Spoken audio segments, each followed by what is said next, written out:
You've had trees falling down onto roads.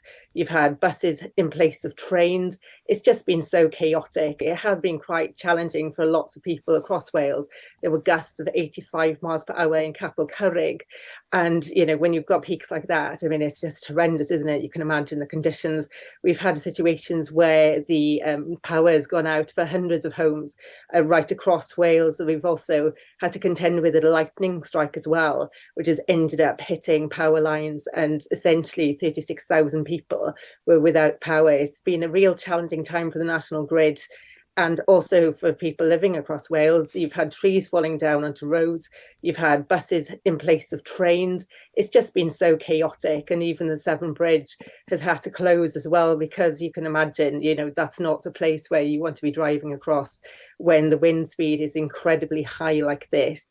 It has seemed to have subsided slightly today. However, it looks like 2023 is going to go off with a bit of a bang.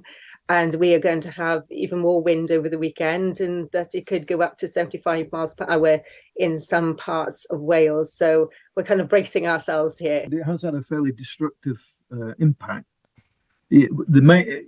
Most of the worst of it's in the north. So the main A82 road is completely closed. That's between Fort William and Inverness. That's a major route through the Highlands. But generally, it's never the best time of year to try long distances in Scotland. And this time we've got a yellow warning in place for pretty much the whole of the country. That means it's going to be snowing at high altitude and absolutely pouring down in the lowlands, the borders, with flood warnings north and south of the Central Belt. The only good news is entirely personal, that it's going to be clear in Edinburgh, apparently, for the Hogmanay concert, which I've got tickets for. I understand that 45,000 homes have been reconnected. But some of these remote areas where you've got trees down, that's a problem. And it's been a problem too, of course, on the railways.